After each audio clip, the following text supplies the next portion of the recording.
Seule la mère primordiale Namu était là avant le temps, avant la mémoire, avant même les dieux. Un abîme sans limite, un vide sombre et silencieux. Telle était la source de toute création, la matrice d'où tout émergeait. Deux formes titanesques surgirent à l'intérieur de Namu au milieu des ténèbres aquatiques, le ciel Anu, une créature d'une magnificence sans fin, et la terre qui, fertile et riche, pleine de promesses. Anu représentait l'immensité sans limite, tandis que Ki, avec ses courbes sinueuses, représentait la solidité accueillante. Attirés par une puissance ancestrale, Anu et Ki s'unirent dans une étreinte cosmique. Le ciel et la terre se mélangèrent pour former un seul être, la montagne cosmique. Le temps n'existait pas encore, juste l'éternel présent de cette union primitive. Le dieu de l'air Enlil fut conçu à partir de cette chaude union au cœur de la montagne cosmique. Être indompté et impétueux, il rugissait avec une force écrasante. Il était le souffle vital, le vent qui agite les eaux, la tempête qui gronde. Enlil vibrait dans le ventre de la montagne cosmique, chacun de ses mouvements faisant gémir le ciel et trembler la terre. Enlil aspirait à l'espace, à la liberté. La pression à l'intérieur de la montagne devint insupportable et Enlil éclata avec un cri puissant, séparant Anu du Ki. Le ciel s'éleva, formant le dôme céleste, tandis que la terre se tassait, révélant plaine, montagne et vallée. Désormais seul dans le ciel, Anu admirait le travail de son fils. Libéré de l'étreinte étouffante, Ki sentit la brise d'Enlil caresser son corps. L'air circulait librement entre le ciel et la terre, ouvrant un nouveau royaume, un espace où la vie pouvait s'épanouir. Le dieu de l'air Enlil se tenait entre ses parents, les liant et les séparant en même temps, le souffle dans lequel le monde devenait vibrant. L'univers, autrefois un vide amorphe, prit forme à partir de cette séparation et les dieux, guidés par Enlil, se préparèrent à filer les fils de la création. L'ère des dieux venait de commencer. Enlil rencontra la jeune déesse de l'air Ninlil, belle comme l'aube et brillante comme le soleil matinal. Une passion irrésistible les saisit tous deux. Le seigneur des vents Enlil et la douce brise Ninlil se marièrent pour un amour qui fit fleurir la terre et réjouir le ciel. Mais le destin, aussi capricieux qu'un tourbillon, avait d'autres projets.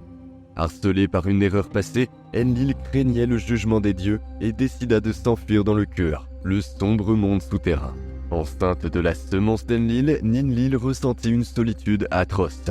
Après avoir donné naissance au dieu de la lune, elle ne put supporter l'idée d'élever son enfant sans l'amour de son père et partit à la recherche de son bien-aimé, affrontant les périls du monde souterrain. Connaissant la quête de Ninlil, Enlil était certain qu'elle ne s'arrêterait pas. Pour éviter que son fils ne finisse dans l'ombre, il imagina des stratagèmes pour l'arrêter. Il prit la forme d'un gardien des enfers, empêchant ainsi Ninlil de passer. Mais la déesse de l'air n'en démordait pas. Elle le défia, lui rappelant son amour et son engagement. Touché par ses paroles et craignant qu'elle ne reconnaisse sa véritable forme, Enlil s'abandonna à la passion et se lia avec elle, donnant naissance au dieu infernal Nergal. Ignorant qu'elle avait fusionné avec Enlil lui-même, Ninlil poursuivit sa quête. De plus en plus désemparé, Enlil se transforma en deux autres personnages. À chaque rencontre, Ninlil, poussé par l'amour et le désir, se déversait en lui, donnant naissance à Ninazu et à un troisième dieu infernal dont le nom a été perdu au fil du temps. Malgré les épreuves et les défis auxquels elle dut faire face, le voyage de Ninlil à travers le monde souterrain ne fut pas inutile. Son amour et sa constance lui permirent non seulement de surmonter les épreuves, mais aussi d'assurer la continuité de la lignée divine. Reconnaissant l'étendue de l'amour de Ninlil, Enlil la bénit, louant son rôle de reine et de mère des dieux des enfers, avant de reprendre son rôle de dieu suprême du panthéon sumérien. Une fois l'univers établi, les dieux sumériens commencèrent à façonner et à ordonner les éléments du cosmos. Enlil jouait un rôle central dans ce processus. Grâce à son pouvoir divin, il sépara le ciel de la terre, établissant des frontières claires entre les royaumes célestes et terrestres. Sous la direction d'Enlil, les autres dieux contribuèrent à l'ordre cosmique, chacun assumant des responsabilités spécifiques. Le dieu du ciel Anu prit place dans les cieux élevés, présidant avec sagesse et justice. Il établit les constellations et commanda les mouvements des corps célestes, assurant l'harmonie entre les étoiles et les planètes. Enki, dieu de l'eau et de la sagesse, se rendit à l'Abzu, l'océan primordial d'eau douce qui coulait sous la terre.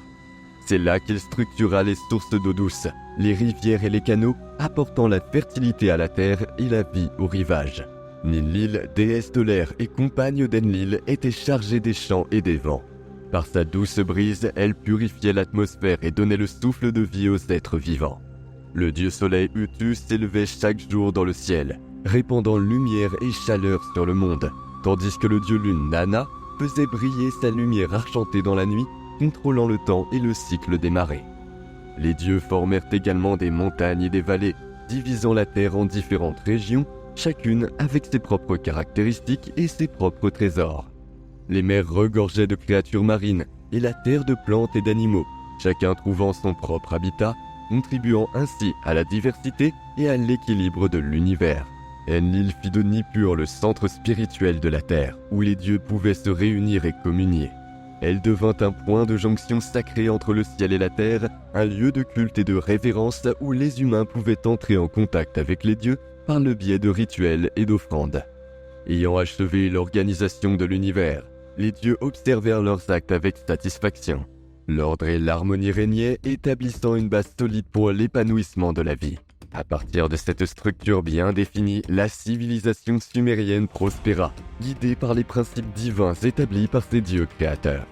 Les dieux sumériens se concentrèrent alors sur le développement d'un être capable de prendre soin de la terre et d'honorer les dieux par le biais de rituels et d'offrandes. Ce serait l'humanité destinée à être le pont entre les dieux et la création terrestre. Enki, le dieu de l'eau et de la sagesse, prit la tête de cette entreprise. Il se rendit dans l'océan primordial d'eau douce Abzu et en rapporta l'argile sacrée. Grâce à ses compétences divines, il façonna le premier homme, lui donnant forme et vie. La déesse primordiale Namu, mère d'Enki, participa également à cette entreprise créatrice, aidant à façonner le corps humain. Pour animer la création, Enki insuffla le souffle de vie dans les narines de l'homme, lui insufflant une âme et la capacité de penser et de ressentir. Cette création symbolisait le début de la vie humaine, marquée par le divin dans son essence. Mais les dieux comprirent que l'humanité avait besoin de plus que de la vie pour s'épanouir. Ils avaient besoin de compétences et de connaissances pour cultiver la terre et soutenir la civilisation naissante. Enki et son épouse Ninma, la déesse de la terre et de la création, commencèrent à enseigner aux humains les arts de l'agriculture, de la construction et de l'écriture. Ils révélèrent les secrets de l'irrigation, expliquant comment diriger les eaux de l'Abzu pour fertiliser les champs. Les dieux enseignèrent également aux humains les rituels et les procédures religieuses permettant d'honorer les divinités et de s'assurer leur protection et leur bénédiction. Enki construisit des temples où les humains pouvaient déposer leurs sacrifices et offrir des prières, créant ainsi un lien sacré entre les mortels et les immortels. Au fur et à mesure que l'humanité se développait, les dieux continuèrent à la guider en lui envoyant des prophètes et des chefs pour lui transmettre leurs lois et leurs enseignements. Et Merkar, le légendaire roi d'Erech, faisait partie de ces souverains sages et justes, incitant ses sujets à suivre les voies des dieux. Les dieux sumériens utilisèrent donc l'argile et la divinité, la connaissance et la guidance pour créer les humains, des êtres destinés à prendre soin de la terre et à maintenir l'ordre et l'harmonie établis dans l'univers. L'imposant Marduk se tenait au cœur de l'ancienne Babylone, dieu suprême dont l'autorité résonnait dans les cieux et sur la terre. Il était le gardien de l'ordre cosmique, le héros qui avait triomphé du chaos primordial. Un événement cosmique se préparait dans les profondeurs de l'Abzu, le gouffre primordial des eaux douces. Ea, le dieu de la sagesse et des eaux, et Damkina célébraient la naissance de leur fils. Ce ne serait pas un dieu ordinaire, mais une divinité d'une puissance inconcevable, destinée à façonner le destin de l'univers. Un dieu d'une beauté et d'une force inégalée émergea des eaux pures d'Abzu. Ses yeux fouillaient les recoins les plus sombres de l'existence, tandis que ses oreilles entendaient les chuchotements du cosmos. Lorsqu'il ouvrait la bouche, sa langue enflammée sortait, révélant l'intensité de son pouvoir. Marduk incarnait la force et la majesté divine, un phare de lumière au milieu du chaos primordial. Sa naissance présageait une nouvelle ère, une époque où l'ordre s'élèverait au-dessus du chaos et où le destin de l'univers serait réécrit. La nouvelle de la naissance de Marduk résonna aux quatre coins de l'univers et parvint jusqu'aux oreilles du dieu du ciel, Anu. Intéressé par la puissance émanant du jeune dieu, Anu descendit de sa demeure céleste pour contempler la nouvelle divinité. En contemplant Marduk, Anu fut frappé par sa beauté et sa grandeur. La force brute de Marduk est évidente, mais l'intelligence qui brille dans ses yeux est ce qui impressionne le plus Anu. Reconnaissant la grandeur et le potentiel de Marduk, Anu comprit qu'un nouveau cycle d'ordre cosmique était sur le point de commencer. Pour sceller cette nouvelle ère, Anu créa les 4 vents, des entités puissantes qui soufflaient du nord, du sud, de l'est et de l'ouest, et les remit à Marduk. Tenant les vents dans ses mains, Marduk prit le contrôle du chaos primordial, maîtrisant les forces turbulentes qui menaçaient la stabilité de l'univers. À partir de ce moment, Marduk assuma le rôle de gardien de l'ordre cosmique, chargé de maintenir l'équilibre entre les forces de l'univers. Mais la paix et l'ordre retrouvés ne dureront pas éternellement. La déesse primordiale des eaux salées et personnification du chaos Tiamat sortit de son sommeil avec une soif de destruction. Elle rassembla une armée de monstres et de créatures hideuses, dirigées par le dieu Kingu, pour détruire le nouvel ordre établi. La menace de Tiamat ressemblait à une tempête imminente, jetant une ombre sur la création et menaçant de replonger l'univers dans le chaos primordial. La nouvelle du déchaînement de Tiamat et de son armée de créatures monstrueuses se répandit comme une traînée de poudre dans les royaumes célestes, semant la peur et l'appréhension parmi les dieux. Le dieu de l'horizon Anshar convoqua ses fils Ea et Anu pour faire face à la menace imminente. Le dieu de la sagesse Ea et le dieu du ciel Anu s'élancèrent vers le chaos, armés de tous leurs pouvoirs et incantations.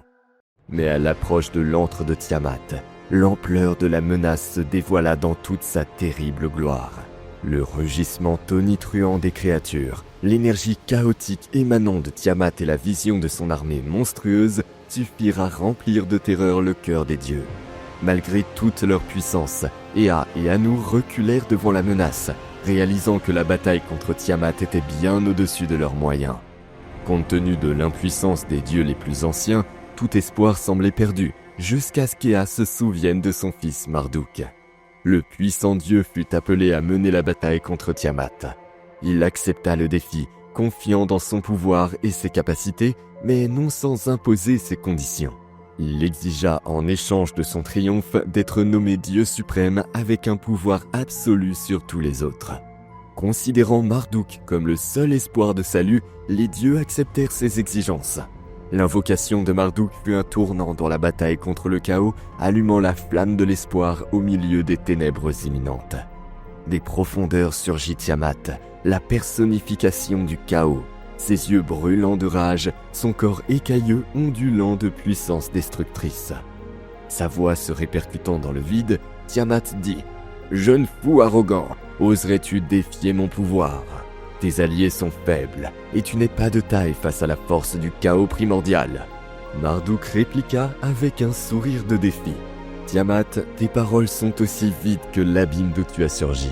Je suis Marduk, le roi des dieux, et mon ordre l'emportera sur ton chaos. » D'un seul geste, Marduk invoqua les 4 vents, ses fidèles alliés. Ils se jetèrent sur Tiamat, mugissant et rugissant, leurs rafales incessantes frappant le corps de la déesse. Le vent du sud, le vent du nord, le vent de l'est et le vent de l'ouest s'abattent sur elle, soufflant en rafales si puissantes que Tiamat se trouva dans l'impossibilité de resserrer son énorme bouche. Marduk en profita pour préparer sa prochaine attaque, la fureur de la tempête grandissant dans ses yeux. Tiamat étant prisonnière des vents, Marduk hissa son filet scintillant, symbole de l'ordre qu'il représentait. D'un geste précis, il lança le filet sur Tiamat, l'emmêlant dans une toile de fils scintillants. Tiamat se tortillait, tentant de se libérer, mais le filet était inflexible, chaque nœud se resserrant à chaque mouvement de la déesse. Le filet était l'expression physique de la tentative de Marduk d'imposer l'ordre au chaos primordial, une force qui restreignait et contrôlait l'énergie perturbatrice de Tiamat. Tiamat immobilisé, Marduk tira son arc, la tension dans l'air augmentant de seconde en seconde. Il visait le cœur de la déesse, l'épicentre de son pouvoir chaotique. La flèche jaillit de l'arc comme un éclair, fendant l'air et frappant Tiamat en pleine poitrine. Un gémissement d'agonie résonna sur le champ de bataille, tandis que la déesse se contorsionnait de douleur. La flèche de Marduk représentait l'ordre, transperçant le cœur du chaos. La lumière de Tiamat s'estompa et son immense corps s'effondra dans les eaux tumultueuses. La bataille était terminée. La victoire de Marduk annonçant le triomphe de l'ordre sur le chaos primordial. Lorsque leur chef tomba, l'armée de Tiamat s'effondra dans le chaos et le désespoir. Les créatures qui, quelques instants auparavant, rugissaient de fureur, s'enfuyaient maintenant dans la panique, espérant échapper à la colère de Marduk. Mais le dieu de la tempête ne laissa pas le chaos se répandre à nouveau. Sur son char d'assaut, Marduk poursuivit les monstres en fuite, sa fureur étant aussi puissante que les éclairs émanant de son armure. Marduk captura un par un les êtres créés par Tiamat, les soumettant par sa force et sa puissance. Tous ceux qui tentaient de résister étaient écrasés sous ses mains impitoyables. Il n'eut aucune pitié pour les créatures du chaos, car il savait que leur existence menaçait l'ordre établi. Une fois l'armée de Tiamat vaincue et emprisonnée, Marduk consolida sa victoire, prouvant qu'il était le maître de l'univers et le gardien de l'ordre. La bataille épique contre Tiamat était terminée, mais le voyage de Marduk en tant que dieu suprême ne faisait que commencer. Le chaos vaincu, Marduk se concentra sur la création d'un monde nouveau. À partir du corps de Tiamat, il éleva le ciel et la terre, séparant les eaux d'en haut des eaux d'en bas.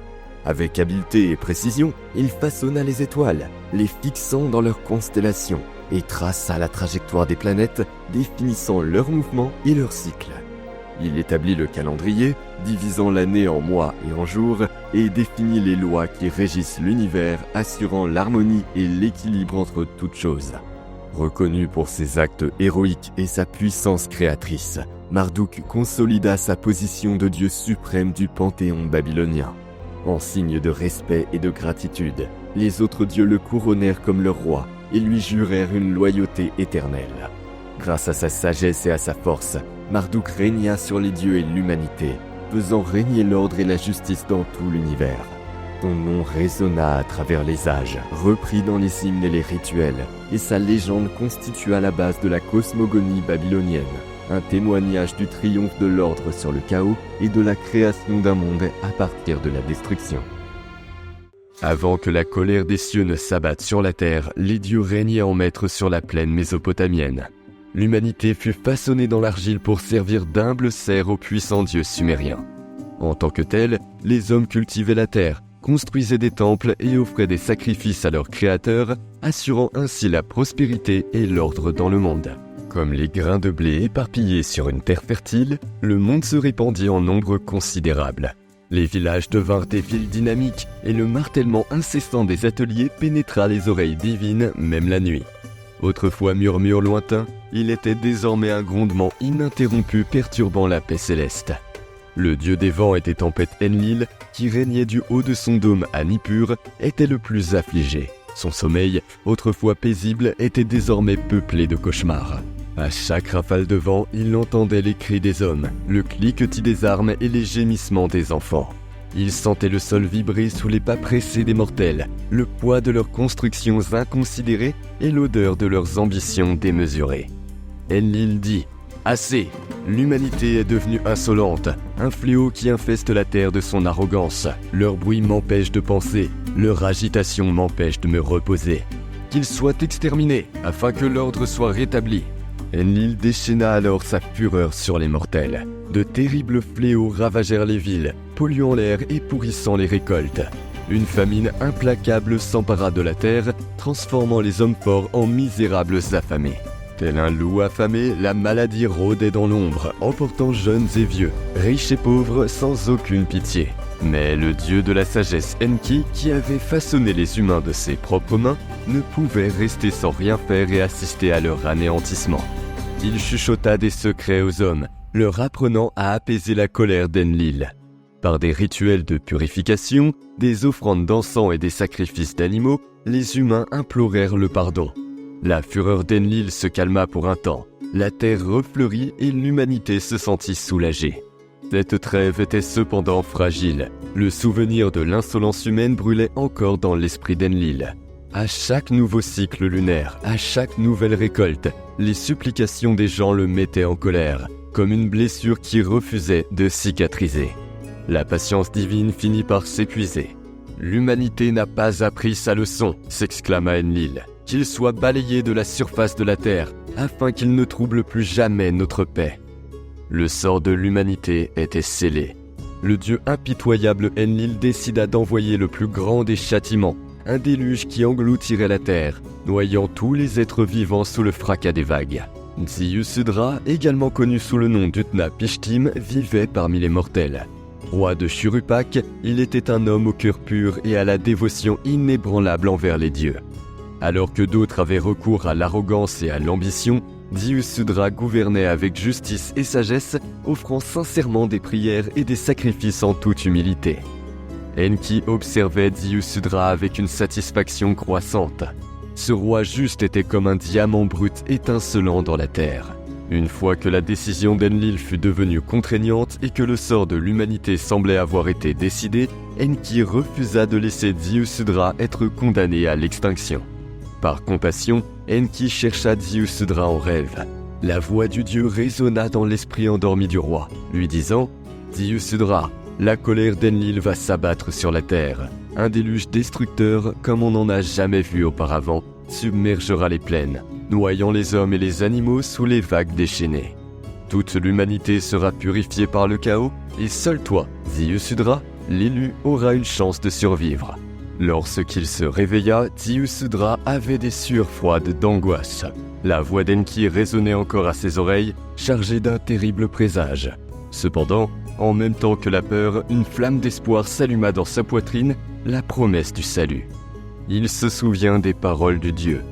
Construis une arche colossale de roseaux et de bitume, étanche aux eaux en furie, ces chambres abriteront ta famille, les semences de la vie, ainsi qu'un couple de chaque créature vivante, afin que le monde puisse renaître après la purification. Exécutez mes instructions à la lettre, et la vie trouvera un nouveau berceau face à la destruction. Ziusudra entreprit cette tâche avec la discipline d'un prêtre et la force d'âme d'un géant. Il suivit les instructions minutieuses d'Enki et rassembla les meilleurs artisans du royaume. Des arbres millénaires furent abattus, transformés en poutres massives qui formaient la charpente de l'arche. Les roseaux, ramassés dans les marais, furent tordus pour former des nattes solides qui recouvriraient la coque du navire.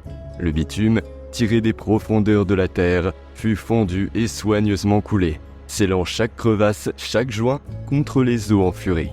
Des chambres spacieuses furent construites pour abriter les semences, les animaux et la famille de Ziusudra. Un autel à Enki fut construit au sommet de l'arche, afin que les prières de l'élu parviennent aux oreilles des dieux. Ziusudra était submergé par cette responsabilité. La survie de l'humanité, l'avenir de la vie sur Terre était entre ses mains. L'arche était plus qu'un vaisseau, elle représentait l'espoir, une promesse de renaissance, un héritage apporté à travers le déluge vers un nouveau départ. Enlil déchaîna sa fureur le jour prévu. Autrefois bleu et paisible, le ciel se transforma en un tourbillon de nuages sombres et inquiétants. Des vents hurlants, tels des démons furieux libérés de leurs chaînes, fouettèrent la terre, déracinant les arbres et projetant de la poussière dans le ciel. Puis la pluie se mit à tomber. Il ne s'agissait pas d'une légère averse, mais d'un déluge torrentiel, d'une cascade implacable qui tombait sur la terre avec la force d'un millier de rivières en colère. Les rues de la ville se transformèrent en ruisseaux, les maisons s'effondrèrent sous les flots et les récoltes, autrefois prometteuses, furent englouties par l'inondation. Des cris de terreur se mêlèrent au rugissement du vent et au fracas du tonnerre, tandis qu'hommes, femmes et enfants couraient impuissants à la recherche d'un refuge contre la colère impitoyable des cieux. Ziusudra et ses disciples étaient effrayés à l'intérieur de l'arche, écoutant le chaos qui se déroulait à l'extérieur. Le gigantesque vaisseau oscillait violemment, la peur saisissait leur cœur à chaque vague qui s'abattait sur la coque. À l'intérieur, les animaux hurlaient et gémissaient, ressentant l'effroi de la tempête. La terre elle-même semblait gémir d'agonie, tandis que les eaux montaient, enveloppant tout sur leur passage. Debout près de l'autel d'Enki, Ziusudra prononça d'incessantes prières, implorant la miséricorde et un signe d'espoir. Rassemblés autour de lui, sa famille se raccrochait à la foi du roi, cherchant la force dans sa dévotion inébranlable.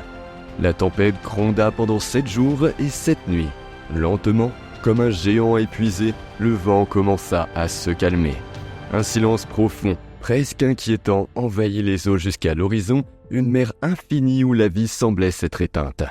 À la dérive dans cette mer sans fin, l'arche était comme une île solitaire dans un monde submergé. Est-ce la fin ? La vie sur Terre avait-elle été complètement anéantie ? En quête de réponse, Ziusudra décida d'envoyer des messages zélés pour explorer les mystères de ce nouveau paysage. Il lâcha d'abord une colombe qui décrivait des cercles sans trouver d'endroit où se poser et revint à l'arche avec des ailes usées. Il envoya ensuite une hirondelle qui revint elle aussi sans avoir trouvé de terre ferme. Enfin, il lâcha un corbeau, un oiseau au plumage noir et à l'œil vif. Le corbeau ne revint pas. Ziusudra sut alors que les eaux étaient en train de se retirer, laissant à nouveau apparaître la terre. Poussé par sa foi en Enki, Ziusudra conduisit l'arche vers le lever du soleil. Alors, tel un fantôme émergeant de la brume, le sommet d'une montagne se dessina à l'horizon. Le mont Nisir, un refuge au milieu de la mer. Dirigé par les mains puissantes de Ziusudra, l'arche trouva enfin son port d'attache, s'échouant sur le flanc de la montagne. Submergé par la gratitude, Ziusudra ouvrit les portes de l'arche.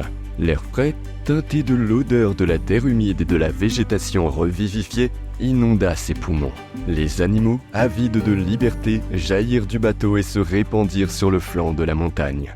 La vie s'éveille à un nouveau cycle dans un monde purifié par la férocité du déluge. Les pieds fermement posés sur la terre renaissante, Ziusudra construisit un autel au sommet du mont Nisir.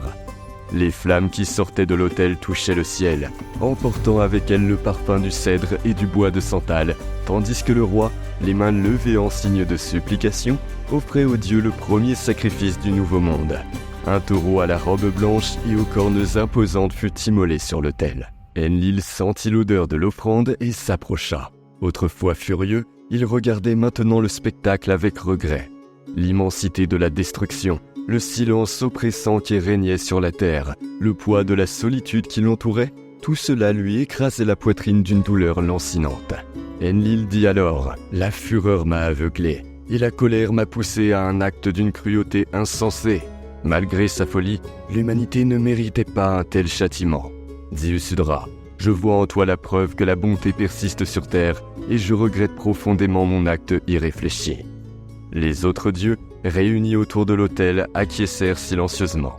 À partir de ce jour, l'humanité ne serait plus anéantie par un déluge. La vie sacrée et précieuse serait protégée et guidée avec sagesse et compassion. En s'approchant de Ziusudra, Enki posa sa main sur l'épaule du roi, ajoutant « Ta foi inébranlable, ton obéissance et ton dévouement t'ont rendu digne de la plus haute récompense. Ziusudra, à partir d'aujourd'hui, tu seras immortel, comme les dieux. Tu quitteras les terres mortelles pour rejoindre Dilmun, l'île paradisiaque où le soleil se lève, lieu de l'éternel printemps, où la mort est impuissante et où le chagrin ne trouve jamais sa place. » Ziusudra et sa femme entreprirent un nouveau voyage, laissant derrière eux un monde dévasté. Avec ses plages dorées, ses jardins luxuriants et ses rivières cristallines, Dilmun les accueillit à bras ouverts.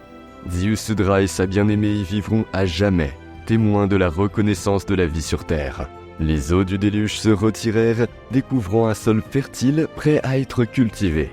Libérés de l'arche, les animaux reconstituèrent les forêts et les plaines. Les villes furent reconstruites à partir des ruines et les nouvelles générations apprirent des récits de leurs ancêtres la fureur des dieux et l'importance de l'humilité. Le déluge marqua la mémoire de l'humanité, l'avertissant des dangers de l'orgueil démesuré et du manque de respect envers les dieux. L'humanité est allée de l'avant, emportant avec elle les enseignements du déluge, construisant un nouvel avenir à la lumière de la promesse de Dieu. À l'époque où les dieux se promenaient encore parmi les hommes et où la magie imprégnait l'air, la déesse sumérienne de l'amour, de la beauté, de la fertilité et de la guerre Inanna régnait sur l'ancienne cité d'Uruk. Ses yeux noirs brillaient de passion et de puissance, tandis que ses longs cheveux noirs coulaient comme une rivière sous le soleil de Mésopotamie. À la fois vénérée pour sa beauté unique et redoutée pour sa puissance irrésistible, Inanna incarnait la dualité féminine, la force vitale qui nourrissait la terre et enflammait le cœur des hommes. Au cœur de la majestueuse cité d'Uruk, Inanna cultivait un jardin secret, un paradis exubérant où la nature s'épanouissait pleinement. Dans ce sanctuaire magnifique et serein, la déesse sema une petite graine, cadeau de son père, le dieu du sel Anu. Cette graine était exceptionnelle, imprégnée d'un pouvoir ancien qui pouvait transformer le jardin en un pays des merveilles. La graine germa et poussa en l'espace de quelques jours, devenant un arbre jeune et fort. Inanna s'occupa de l'arbre avec soin et dévotion, l'arrosant de ses propres larmes et lui murmurant des mots d'amour et d'encouragement. À son tour, l'arbre répondit à l'affection de la déesse et devint chaque jour plus grand et plus léger, ses branches s'étirant vers le ciel comme des bras tendus en signe de supplication. L'arbre devint bientôt le cœur du jardin, un phare brillant d'espoir et de beauté qui attirait l'attention de tous ceux qui le regardaient. Au fil des saisons, l'arbre continua à s'étendre à une vitesse impressionnante, dépassant la hauteur des murs de la ville et touchant le ciel de ses branches majestueuses. Ses racines plongeaient dans la terre, absorbant l'énergie vitale du monde et la transformant en une sève magique qui nourrissait chaque feuille et chaque fleur. L'arbre devint un être vivant palpitant, un microcosme de beauté et de mystère qui attirait l'attention des créatures de tous les coins du royaume. Entre les branches feuillues de l'arbre, un serpent rusé et venimeux fit son nid. Surnommé le serpent sans charme, il était immunisé contre toute magie ou sortilège, devenant un adversaire redoutable pour quiconque osait le défier. Ses yeux rayonnaient d'un esprit froid et calculateur, tandis que sa langue fourchue goûtait l'air à la recherche d'une proie. Perché au sommet de l'arbre, le puissant oiseau Anzu avait fait son nid. Avec sa tête de lion et son corps d'aigle, c'était une créature hybride d'une puissance et d'une férocité considérables. Ses griffes acérées déchiraient la chair avec facilité, tandis que son cri aigu pouvait paralyser le cœur des guerriers les plus courageux. Anzu gardait les secrets du ciel et de la terre, et sa présence dans l'arbre indiquait qu'il s'agissait d'un site d'une grande puissance et d'une grande importance. La démone Lilith avait élu domicile dans les racines de l'arbre. Avec sa beauté séduisante et sa nature maléfique, elle était une créature de désir et de destruction. Ses cheveux noirs cachaient un visage angélique et un cœur serpentin. Elle était la mère de tous les démons et sa présence dans l'arbre présageait le chaos et le désordre. Autrefois symbole de beauté et d'espoir, l'arbre était devenu le refuge de créatures dangereuses et imprévisibles.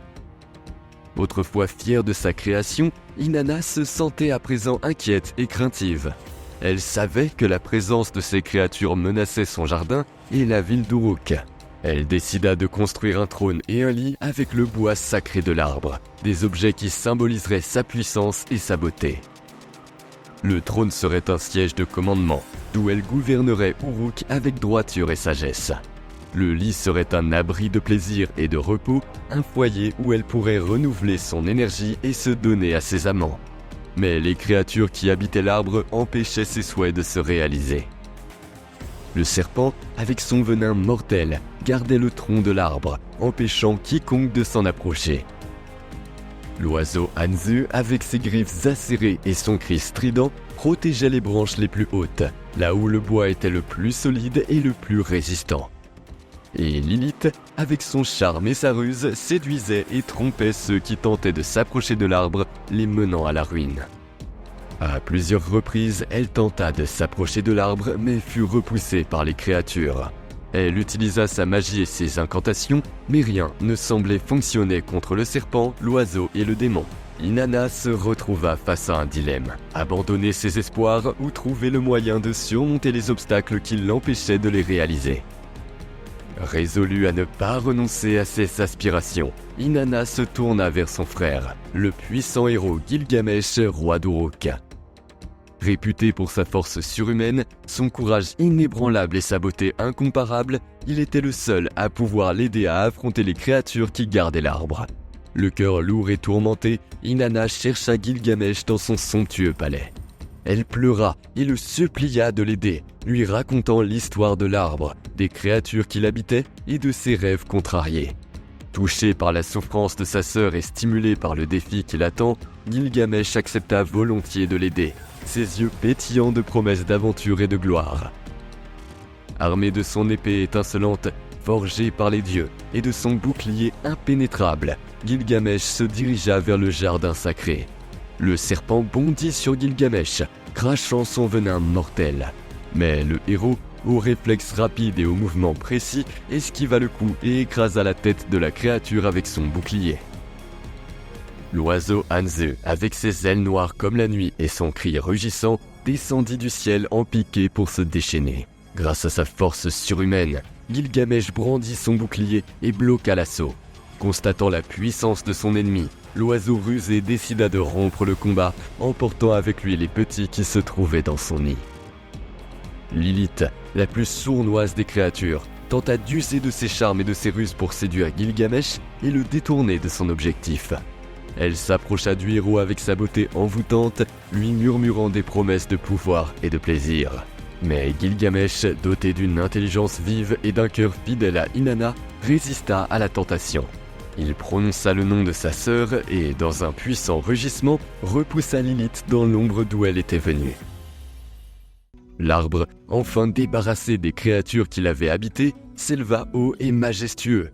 Avec l'aide des hommes d'Uruk qui le regardaient avec émerveillement et respect, Gilgamesh coupa les branches et les racines de l'arbre, le rendant prêt à être transformé en objet désiré par Inanna. Avec le bois sacré dans ses mains, Inanna pouvait enfin exaucer ses vœux. Les artisans les plus habiles d'Uruk travaillèrent sans relâche, sculptant et polissant le bois de façon magistrale. Le trône, orné d'or et de pierres précieuses, était une œuvre d'art, symbole de la puissance et de la majesté d'Inanna. Le lit, délicatement sculpté et élégamment dessiné, était une invitation au plaisir et au repos, un havre où la déesse pouvait renouveler son énergie. Inanna s'assit sur son trône, sentant le pouvoir de l'arbre couler dans ses veines. Elle contempla son jardin, désormais débarrassé des créatures menaçantes, et un sourire satisfait se dessina sur son visage. L'arbre du Lupu, autrefois symbole de défi et de frustration, était devenu un signe de sa force et de sa détermination. Les mythes sumériens mentionnent Zu, un puissant oiseau démoniaque au plumage sombre et aux yeux perçants, réputé pour sa ruse et son ambition effrénée. Il enviait le pouvoir absolu des dieux et rêvait de contrôler les destinées de l'univers. Pour réaliser son ambition, il avait besoin des tablettes des destinées, des objets sacrés qui conféraient une autorité suprême sur les dieux et les mortels. Celles-ci étaient placées sous la surveillance du puissant dieu Enlil, seigneur du vent et de la terre, qui les gardait précieusement dans son sanctuaire. Zu était conscient que le vol de ces tablettes ne serait pas une mince affaire. Il lui faudrait un plan minutieux et de la patience pour trouver le bon moment pour agir. Déterminé à atteindre son but, Zu planifia son approche, espérant avoir l'occasion de se frayer un chemin jusqu'aux tablettes des destinées. Doté d'une grande intelligence, Zu choisit d'infiltrer le sanctuaire d'Enlil déguisé en serviteur loyal. Portant d'humbles vêtements et parlant avec déférence, il gagna la confiance des gardiens et commença à servir Enlil, prêtant une attention particulière aux routines et aux coutumes du dieu. Il surveillait chacun de ses mouvements, attendant patiemment le moment où Enlil baisserait sa garde. Un jour, alors qu'Enlil était plongé dans ses pensées, Zu saisit sa chance. Le dieu du vent et de la terre laissa un instant les tablettes de la destinée sans protection, et Zu, profitant de l'occasion, s'en empara rapidement. Les tablettes de la destinée bien en main, Zu sentit une vague de puissance envahir son corps. Il savait désormais qu'il contrôlait la destinée de tous les êtres. L'oiseau démon prit son envol, abandonnant derrière lui le sanctuaire d'Enlil, et le chaos commença à se répandre dans l'univers.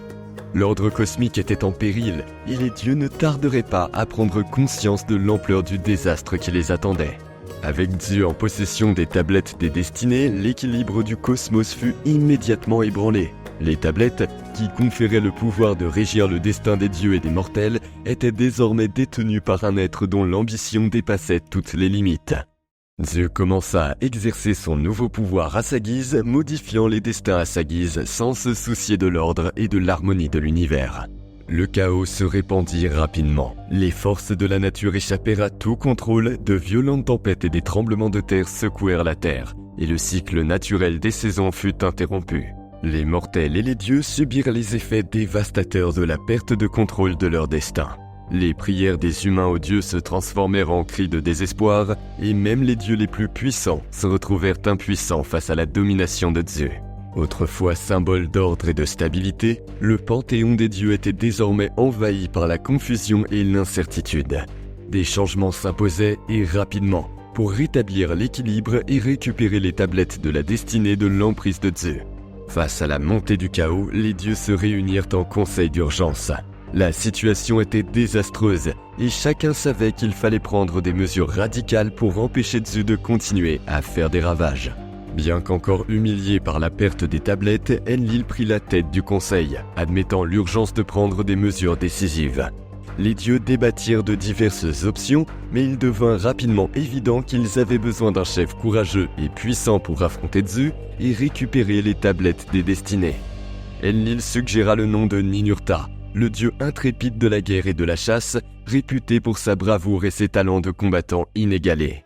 Il fut convoqué au conseil et informé de la situation. Sans hésiter, il accepta la mission, comprenant qu'il fallait rétablir l'ordre dans le cosmos. Il se prépara au combat, s'équipant de ses armes divines et puissant dans sa force intérieure. Les dieux placèrent leurs espoirs en Ninurta, croyant qu'il pourrait affronter Dzu et récupérer les tablettes des destinées. Le regard résolu et le cœur plein de courage, il partit en mission, sachant que le sort de l'univers dépendait de sa réussite. Poussé par son intuition et les conseils des dieux, il finit par trouver la cachette de Dzu, un endroit sombre et isolé, entouré de tempêtes et d'énergie chaotique. Dzu était perché au sommet d'une montagne rocheuse, serrant fermement les tablettes des destinées dans ses griffes. Ses yeux brillaient d'une puissance et d'une arrogance sombre, tandis qu'il observait l'arrivée de Ninurta. Une bataille féroce s'ensuivit. S'appuyant sur son nouveau pouvoir, Dzu décocha des coups dévastateurs, manipulant les éléments et provoquant des tempêtes. Mais Ninurta était prêt, il puisa dans toute sa force et son habileté, affrontant Dzu avec un courage inébranlable. Le combat fut intense, chaque coup de Ninurta résonnant avec la fureur d'un dieu de la guerre, tandis que Dzu ripostait avec la puissance de sa magie et le tranchant des tablettes. Le combat fit rage pendant des heures, les deux adversaires voulant gagner. Mais Ninurta commença à prendre le dessus, sa détermination et son habileté l'emportant sur l'arrogance de Dzu.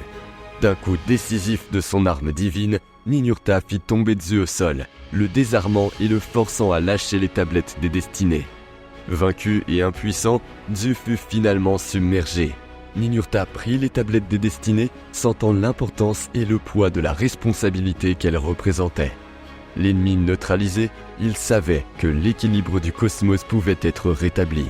Tenant fermement les tablettes dans ses mains, Ninurta commença son voyage de retour vers le Conseil des dieux. Le frisson du triomphe était palpable, mais il était aussi conscient des ravages causés et de la nécessité de rétablir l'ordre. De retour au Conseil des dieux, Ninurta fut accueilli par une grande ovation. Les dieux se réjouissaient de sa victoire et de la récupération des tablettes de la destinée. Enlil, en particulier, exprima sa profonde gratitude et son appréciation pour l'héroïsme de Ninurta. Il fut célébré comme un véritable héros. L'ordre cosmique ayant été rétabli, les dieux purent reprendre leurs fonctions avec une confiance et une harmonie renouvelées. Dieu intrépide de la guerre et de la chasse dans la mythologie sumérienne, Ninurta était connu pour sa force écrasante et ses compétences inégalées sur le champ de bataille. Il menait des armées divines contre des créatures monstrueuses et des ennemis puissants, remportant victoire sur victoire. Chaque conquête le hissait plus haut dans le panthéon des dieux, suscitant l'admiration et le respect des célestes et des mortels. Son nom était synonyme de bravoure et de puissance, et les récits de ses exploits étaient racontés dans tout le royaume, inspirant les guerriers et remplissant d'effroi le cœur de ses ennemis. Cependant, l'orgueil de Ninurta grandit à chaque conquête. Il se voyait invincible, un être au-dessus de tout, inaccessible et insensible à l'échec. Son humilité s'efface peu à peu devant sa confiance en soi et son orgueil grandissant. Ninurta commença à ignorer les conseils des autres dieux, estimant que personne ne pouvait lui apprendre quoi que ce soit de nouveau. Un cœur autrefois dévoué à la protection et à la justice commença à s'endurcir, endurci par l'orgueil et le sentiment d'invulnérabilité. L'arrogance croissante de Ninurta ne passa pas complètement inaperçue aux yeux des autres dieux. Ils s'inquiétèrent de voir celui qui avait été un noble guerrier se transformer en un être dominé par la vanité. Les dieux les plus anciens, qui connaissaient bien les pièges de l'orgueil, murmurèrent entre eux qu'il fallait intervenir. Enki, le dieu de la sagesse et des eaux, était particulièrement inquiet. Il perçut clairement les dangers que l'arrogance de Ninurta représentait non seulement pour lui-même, mais aussi pour le cosmos. Enki comprit qu'il fallait enseigner une leçon, mais il savait aussi que la force brute ne suffirait pas à cette fin. Il avait besoin d'un plan qui s'appuyait sur l'esprit et la sagesse. Pour ce faire, il avait besoin d'une création unique, capable de capter l'attention et le corps du dieu de la guerre, l'amenant à un état d'impuissance qui le forcerait à réfléchir à son comportement. Ayant son plan en tête, Enki se mit au travail. Grâce à ses vastes connaissances et à son pouvoir créatif, il façonna une créature unique en son genre. Enki conçut une tortue géante, dotée d'une carapace impénétrable et d'une force suffisante pour retenir Ninurta. La tortue était la manifestation parfaite de la sagesse d'Enki. Lente mais résistante, symbole de la patience et de l'humilité que Ninurta avait oubliée. Il contempla sa création avec délectation, sachant que cette tortue serait la clé de la leçon que Ninurta devait apprendre. C'était une créature qui, bien que simple et peut-être même sans prétention en apparence, avait un pouvoir caché que Ninurta sous-estimerait. Une fois la tortue prête, Enki décida de mettre son plan à exécution. Il envoya un message à Ninurta, le convoquant à une réunion sous le prétexte d'aborder un problème critique. Ninurta se rendit à l'endroit convenu, impatient de montrer une fois de plus sa suprématie. Mais un piège l'attendait.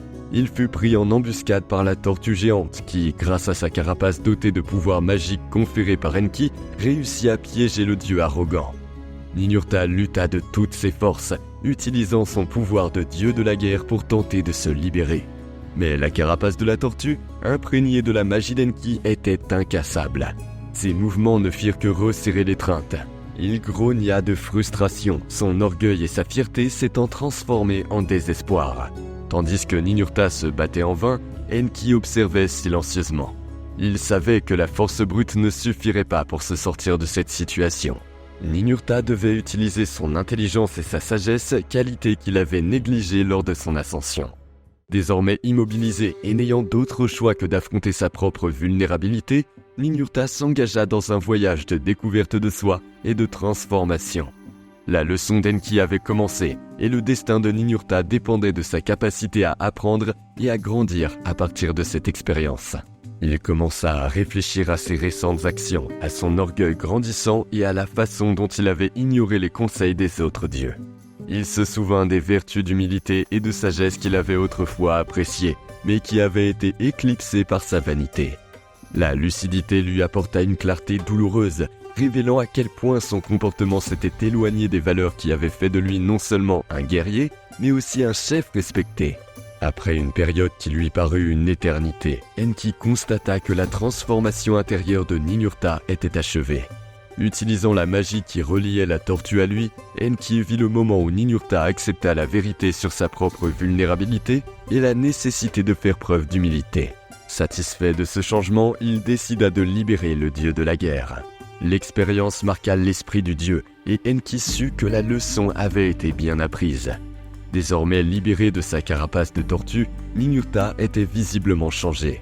L'arrogance qui avait régi ses actions avait été remplacée par une attitude humble et sage. Il s'approcha d'Enki et, pour la première fois depuis longtemps, s'inclina en signe de respect et de gratitude. Enki sourit, heureux de la réussite de son plan, et lui dit que la véritable force ne résidait pas seulement dans la puissance brute, mais aussi dans la sagesse et dans l'humilité. Un chef doit être plus qu'un guerrier, il doit incarner toutes les vertus. À partir de ce jour, Ninurta dirigea le pays non seulement avec force, mais aussi avec un nouveau sens de la justice et de la sagesse. Son humilité fut récompensée par le respect des autres dieux et des mortels, ce qui fit de lui un souverain encore plus puissant et admiré. La leçon d'Enki n'a pas seulement sauvé Ninurta de son orgueil, elle a aussi renforcé l'harmonie et l'équilibre entre les dieux, assurant à tous un avenir de paix et de sagesse. Déesse rayonnante de l'amour, de la beauté et de la guerre, Inanna vivait sur les terres de l'ancienne Sumer.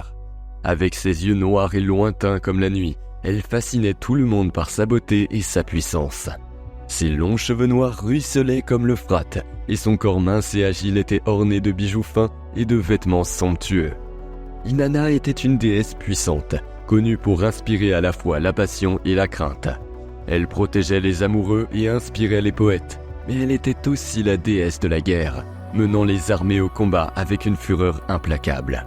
Son pouvoir était énorme et son influence s'étendait à toutes les parties du monde. Mais malgré toute sa gloire et sa puissance, Inanna était troublée au plus profond d'elle-même. Elle avait maîtrisé le ciel et la terre, mais un domaine lui échappait encore, le monde souterrain, le domaine sombre et mystérieux où régnait sa sœur Ereshkigal. La déesse était résolue à descendre dans le monde souterrain, consciente de tous les dangers qui l'attendaient. Elle était sûre qu'Ereshkigal ne l'accueillerait pas à bras ouverts et que le royaume des morts était un lieu obscur et mystérieux dominé par la mort. Mais Inanna n'était pas une déesse qui reculait devant les défis, prête à tout risquer pour atteindre ses objectifs. Dans ces quartiers sacrés, Inanna commença à se préparer pour son voyage dans le monde souterrain. Elle choisit les vêtements les plus raffinés, faits de fils d'or et d'argent et constellés de pierres précieuses qui scintillaient comme des étoiles. Chaque pièce était une œuvre d'art, un reflet de sa beauté et de sa puissance divine. Inanna y ajouta un collier qui symbolisait sa royauté et son autorité. Elle portait au poignet des bracelets en or massif, gravés d'icônes de protection et de pouvoir. Ses cheveux sont relevés par un peigne en ivoire orné de perles et de pierres précieuses. Elle savait que son apparence était un instrument puissant capable d'impressionner et d'intimider même les êtres les plus obscurs de la pègre. Avant de partir, Inanna envoya chercher son fidèle ministre Ninshubur, un être d'une confiance et d'une loyauté inébranlables. Elle lui expliqua en détail ce qu'il fallait faire si elle ne revenait pas du monde souterrain dans les 3 jours. La déesse lui dit que si elle ne revenait pas dans les 3 jours et les 3 nuits, il devrait revêtir une robe de deuil et se rendre au temple d'Enlil, le dieu de l'air, en implorant son aide pour la sauver du monde souterrain. Ninshubur écouta attentivement et respectueusement les instructions d'Inanna. Il jura d'exécuter ses ordres et de faire tout ce qui était en son pouvoir pour la ramener saine et sauve. La déesse fit ses adieux à Ninshubur et reprit son voyage vers le monde souterrain. Elle était certaine que la route serait longue et dangereuse, mais elle était prête à relever tous les défis pour parvenir à ses fins. Brillante dans sa tenue royale, Inanna descendit les sombres escaliers menant au monde souterrain. À chaque pas, la lumière du monde supérieur diminuait, laissant place à une pénombre froide et oppressante. L'air se fit plus épais et le silence plus profond, comme si la terre elle-même retenait son souffle. Lorsqu'Inanna atteignit la première porte, elle rencontra le gardien Neti. D'une voix grave et menaçante, il lui demanda qui elle était pour avoir osé troubler la paix du monde souterrain. La tête haute et le regard résolu, Inanna répondit qu'elle était la reine du ciel et de la terre et qu'elle était venue rendre visite à sa sœur Ereshkigal. Neti examina Inanna de fond en comble, ses yeux s'attardant sur ses bijoux et ses parures. Pour entrer dans le monde souterrain, elle devait se dépouiller de ses biens terrestres car ils n'avaient aucune valeur dans ce monde. Inanna remit à contre-cœur sa couronne brillante, symbole de sa royauté et de son pouvoir. Neti ouvrit la porte et Inanna poursuivit son voyage. À chaque porte franchie, Inanna devait renoncer à un objet précieux. Ses boucles d'oreilles, son collier, ses bracelets, sa ceinture, son plastron et son manteau royal. À chaque abandon, elle sentait son pouvoir diminuer, comme si elle devenait plus vulnérable et plus humaine. Une fois qu'elle eut franchi la 7e porte, Inanna fut dépouillée de tous ses symboles de pouvoir et de statut. Elle se sentait exposée et fragile. Nue et fragile, Inanna pénétra dans la salle du jugement, où l'attendait la reine des enfers, Ereshkigal. Elle était assise sur le trône, son visage pâle était aussi sinistre que la mort, ses yeux noirs et vides étaient fixés sur Inanna. Les 7 juges du monde souterrain, les Anunnaki, se tenaient autour d'Ereshkigal et contemplaient silencieusement Inanna. Ereshkigal demanda à Inanna ce qui l'avait attiré dans ce royaume, ajoutant que les vivants n'y étaient pas les bienvenus. Inanna tenta de garder son calme, mais sa voix trembla légèrement lorsqu'elle dit qu'elle était venue rendre visite à sa sœur pour lui présenter ses plus sincères condoléances à la suite du décès de son mari. Ereshkigal éclata d'un rire sarcastique et dit à Inanna de ne pas la faire glousser, car elle était sûre qu'elle était venue pour essayer d'usurper son trône, mais en vain. La déesse des enfers se leva de son trône et annonça qu'Inanna avait été jugée et reconnue coupable de cupidité et d'arrogance. La sentence était la mort. Les Anunnaki se précipitèrent sur Inanna. Ils la saisirent et la traînèrent au centre de la salle. Elle essaya de se débattre, mais cela ne servit à rien. Les Anunnaki soulevèrent Inanna et la suspendirent à un crochet mural. La déesse était morte et son corps pendait sans vie. Dans le monde supérieur, Ninshubur attendait anxieusement son retour. Lorsque 3 jours passèrent sans aucun signe de son arrivée, il comprit que quelque chose n'allait pas.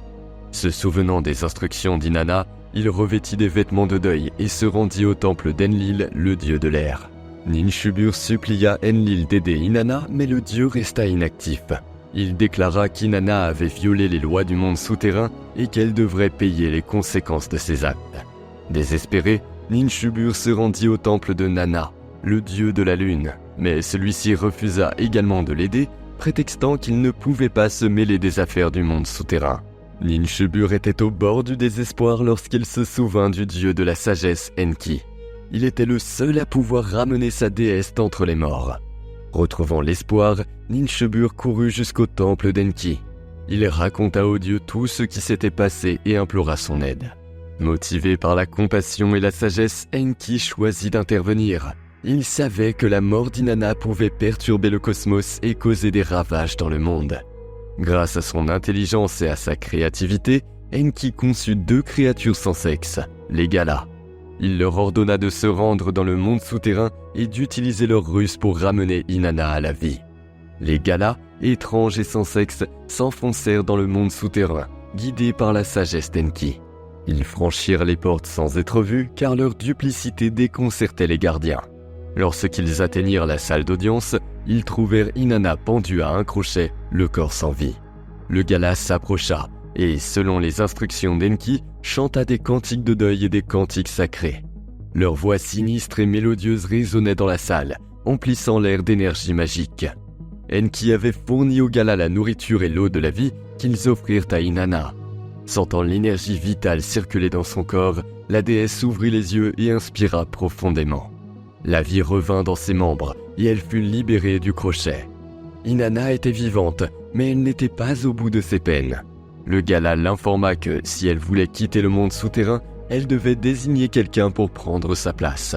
La déesse hésita. Elle ne voulait pas condamner quelqu'un à passer l'éternité dans le royaume des ombres d'Ereshkigal. Mais les lois du monde souterrain étaient strictes et elle savait qu'elle ne pourrait jamais s'échapper sans les respecter. Avec le Gala, Inanna se rendit dans le monde supérieur. Lorsqu'elle arriva dans sa ville, Uruk, elle espérait trouver son mari Dumuzi qui pleurait son absence. Au lieu de cela, elle le trouva dans son palais, en train de festoyer et de célébrer par des chants et des danses. Le fait de voir Dumuzi indifférent à ses difficultés rendit Inanna furieuse. Une vague de haine et de trahison s'empara de son cœur. Comment pouvait-il faire la fête alors qu'elle avait tant souffert dans le monde souterrain ? Dans sa rage, Inanna décida que Dumuzi la remplacerait dans le monde souterrain. Pris de panique, Dumuzi tenta de s'enfuir. Il se réfugia dans la maison de sa sœur Geshtinana, criant à la protection. Mais les démons du monde souterrain, envoyés par Inanna, le trouvèrent. Ils s'emparèrent de Dumuzi et l'entraînèrent dans le monde souterrain, sans tenir compte de ses cris et de ses supplications. Dans le royaume d'Ereshkigal, Dumuzi fut condamné à prendre la place d'Inanna et paya le prix de son indifférence à la mort de sa femme. Geshtinana, la sœur de Dumuzi, eut le cœur brisé en apprenant le sort de son frère. Elle aimait profondément Dumuzi et ne pouvait supporter l'idée qu'il passe l'éternité dans le monde souterrain. Résolue à sauver son frère, Geshtinana se rendit à la rencontre d'Inanna. Elle s'agenouilla aux pieds de la déesse et implora sa pitié. Elle se porta volontaire pour prendre la place de Dumuzi dans le monde souterrain pendant la moitié de l'année, le laissant passer l'autre moitié dans le monde supérieur. Touchée par la dévotion de Geshtinana, Inanna accepta la proposition. Elle y vit le reflet du cycle naturel de la vie, de la mort et de la renaissance. Un accord fut conclu. Dumuzi passerait la moitié de l'année dans le monde souterrain avec Ereshkigal et l'autre moitié dans le monde supérieur avec Inanna. Cet accord symbolisait le cycle des saisons, Dumuzi représentant la fertilité de la terre. Pendant l'été, il restait dans le monde supérieur apportant la vie et l'abondance. En hiver, il descendait dans le monde souterrain apportant la mort et le repos à la nature. L'histoire d'Inanna et de Dumuzi est devenue un mythe sur le cycle éternel de la vie, de la mort et de la renaissance et sur l'importance de l'équilibre entre le monde supérieur et le monde souterrain. Il y a bien longtemps, à l'époque où les anciens dieux régnaient sur le monde, vivait un puissant roi sumérien nommé Gilgamesh. Souverain de la grande ville d'Uruk en Mésopotamie, Gilgamesh construisit de magnifiques temples ziggourats, entoura sa ville de hauts murs et planta de nombreux vergers de fruits rares. Mais Gilgamesh n'était pas un homme ordinaire. Il était un demi-dieu, fils du prêtre-roi Lugalbanda et de la déesse Ninsun. Gilgamesh était une créature exemplaire, plus grande que tous les autres hommes, d'une beauté magnifique et d'une force physique hors du commun. Même s'il était un demi-dieu et avait une durée de vie plus longue que la normale, Gilgamesh n'était pas immortel. Malgré ses qualités physiques, Gilgamesh avait une personnalité arrogante et se comportait comme un tyran fier et hautain. N'ayant personne pour l'arrêter et le défier, il abusait de son autorité de roi, exigeant d'être idolâtré par le peuple et ordonnant la construction de monuments en son honneur.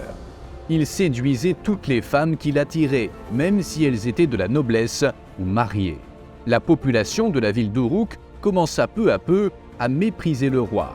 Dans leurs prières aux dieux, ils imploraient d'être sauvés de la cruauté et de l'obscénité de Gilgamesh. Le puissant dieu céleste Anu eut pitié des humains et ordonna à Aruru, la déesse de la végétation, de concevoir une créature capable de rivaliser avec Gilgamesh. À l'aide d'un morceau d'argile, la déesse Aruru façonna un être hybride, mélange d'homme et d'animal, nommé Enkidu. D'apparence primitive et poilue, avec des cornes de taureau sur la tête, Enkidu vivait comme un animal dans les bois et les plaines de Sumer. Il mangeait de l'herbe à côté des gazelles et buvait l'eau des rivières aux côtés des lions. Tous les animaux connaissaient Enkidu et lui obéissaient. Il devint un protecteur de la faune, mais ne savait pas comment approcher les êtres humains. Ayant entendu des récits sur l'apparition d'un homme grand et fort, Gilgamesh décida d'envoyer Shamat, une prêtresse du temple d'Uruk, pour enquêter sur l'affaire et tenter de séduire cet homme mystérieux.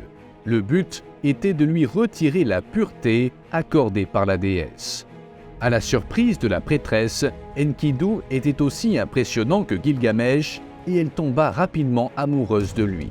Après 7 jours et 7 nuits d'amour étouffant, Enkidu devint civilisé. Il apprit à porter des vêtements et à manger comme les humains. Par la suite, Shamhat lui révéla l'existence de Gilgamesh et son règne de tyrannie.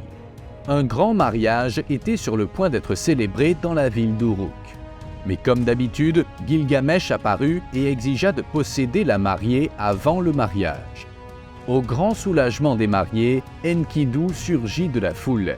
Il était arrivé dans la ville, guidé par la prêtresse Shamhat. Gilgamesh et Enkidu se disputèrent furieusement sur le manque de respect qu'il y avait à s'immiscer dans le mariage de 2 personnes qui s'aimaient. Pour la première fois de sa vie, Gilgamesh trouva quelqu'un capable de lui rendre la pareille. Cela le mit en colère. Anticipant la pagaille qui s'ensuivrait, la foule s'éloigna rapidement de la scène, laissant les 2 géants face à face. Gilgamesh fut le premier à recourir à la violence. Les 2 êtres puissants échangèrent des coups. Le combat épique entre les 2 demi-dieux dura 7 jours ininterrompus et détruisit plusieurs maisons de la ville. Chaque coup de poing donné par les 2 titans suffisait à tuer 5 guerriers humains, mais ni l'un ni l'autre ne semblaient céder. Et inévitablement, ils commencèrent à s'admirer l'un l'autre. Gilgamesh réussit finalement à frapper un coup net et à mettre Enkidu à terre. Mais au lieu d'exterminer son adversaire, Gilgamesh lui tendit la main et aida Enkidu à se relever. Tous 2 étaient fiers de leur combat et s'embrassèrent, débutant ainsi une amitié éternelle. À partir de ce jour, Gilgamesh devint un roi plus juste et cessa de tourmenter son peuple. Au cours des années suivantes, Gilgamesh et Enkidu voyagèrent à travers de nombreuses terres inconnues où ils vécurent de nombreuses aventures ensemble, vainquant des monstres et des héros de toutes sortes. Mais une pensée hantait l'esprit de Gilgamesh. Il savait qu'ils vieillissaient tous les 2 et qu'ils devraient un jour affronter la mort. Pour immortaliser leur nom, Gilgamesh demanda à Enkidu de se rendre dans la forêt des cèdres, où vivait le puissant démon Humbaba, un être si redoutable et dangereux que même les dieux le respectaient. Humbaba n'avait jamais quitté la forêt et n'avait commis aucune action susceptible de provoquer l'attaque de Gilgamesh. Pourtant, il dut se défendre contre ses agresseurs. Lorsqu'ils virent le démon Humbaba, les deux demi-dieux furent paralysés de terreur, car ils n'avaient jamais vu une créature aussi terrifiante. Essayant de reprendre courage, Gilgamesh l'attaqua avec sa hache. Après quelques tentatives, il parvint à blesser le monstre sur le côté. Enkidu utilisa une lance pour porter le coup fatal à la gorge de Humbaba, mettant fin à ce combat cauchemardesque. Avant de mourir, Humbaba les maudit tous les deux, disant que l'un d'eux mourrait en punition de ce qu'ils avaient fait. Bien que Gilgamesh et Enkidu aient accompli un grand exploit, la mort de Humbaba provoqua la colère des dieux. Malgré tout, Gilgamesh et Enkidu retournèrent à la ville d'Uruk où ils prévoyaient de célébrer l'événement. Mais une invitée inattendue surgit au cours de la fête. Ishtar, déesse de l'amour, de la beauté, de la guerre et de la fertilité. Impressionnée par la beauté et la force de Gilgamesh, elle décida d'en faire son amant. Malgré son immense charme, Ishtar ne réussit pas à séduire Gilgamesh. Celui-ci la repoussa, affirmant qu'il savait que tous les autres amants d'Ishtar étaient morts d'une mort atroce. Furieuse de l'audace de Gilgamesh, Ishtar jura de se venger. Ishtar demanda de l'aide à son père, le dieu céleste Anu, en le suppliant d'envoyer la plus puissante des créatures pour tuer Gilgamesh et Enkidu. Le dieu Anu envoya le taureau céleste sur la terre pour détruire la ville d'Uruk et Gilgamesh. Le taureau descendit du ciel, apportant avec lui 7 années de famine et de catastrophes naturelles telles que des ouragans et des tremblements de terre. Le peuple d'Uruk implora très vite Gilgamesh et Enkidu pour qu'ils détruisent la bête céleste. L'énorme confrontation entre les deux demi-dieux et le puissant taureau divin ébranla toute la Mésopotamie.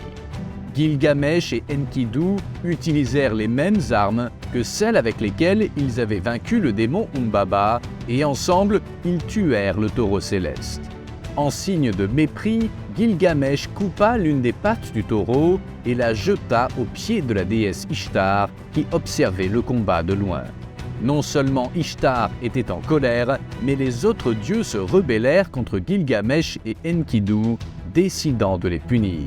Après avoir délibéré sur ce qui s'était passé, les dieux décidèrent qu'Enkidu devait mourir, car c'était lui qui avait tenu le taureau céleste par les cornes pour que Gilgamesh donne à l'animal le coup final. Quelques jours plus tard, Enkidu tomba gravement malade et comprit que sa mort était proche. Voyant son meilleur ami dans cette situation, Gilgamesh était désespéré et demanda au meilleur médecin du royaume de trouver un remède, mais en vain. Enkidu mourut dans d'atroces souffrances, délirant dans les bras de Gilgamesh, qui pleura amèrement pendant des jours. La mort d'Enkidu fit craindre à Gilgamesh pour son existence. La peur de la faim le poussa à partir à la recherche du secret de l'immortalité et d'un moyen de ressusciter Enkidu. Il voyagea loin, à travers les montagnes et les déserts, dans l'espoir de trouver Uta-Napishtim, l'homme qui avait survécu au grand déluge et que les dieux avaient récompensé en lui donnant l'immortalité. Avec l'aide du batelier Urshanabi, Gilgamesh traversa un immense lac aux eaux empoisonnées et atteignit enfin la demeure de l'immortel Uta-Napishtim.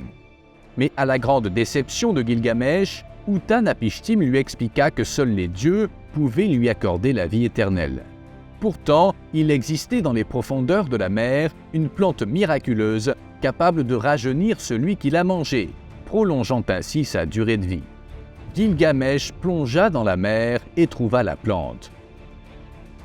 Mais lorsqu'il remonta à la surface, il la laissa sur les rives d'un lac pendant qu'il se baignait pour se purifier de son long voyage. Et il se passa quelque chose de terrible. Un serpent commun, attiré par l'odeur sucrée de la plante, la dévora. Lorsque Gilgamesh s'aperçut de ce qui s'était passé, il était trop tard. Il retrouva la peau sèche du serpent, signe que l'animal avait rajeuni. Gilgamesh en conclut qu'aucun homme, aussi fort et riche soit-il, ne pouvait vaincre la mort. et il accepta sa fin. Il retourna à Uruk et pour la première fois constata à quel point sa ville était magnifique et durable. Son héritage de bon roi serait la chose la plus proche de l'immortalité qu'il pourrait atteindre. Gilgamesh décida de rédiger son histoire sur des tablettes d'argile, éternisant ainsi son nom, celui de son ami Enkidu et leurs grandes aventures.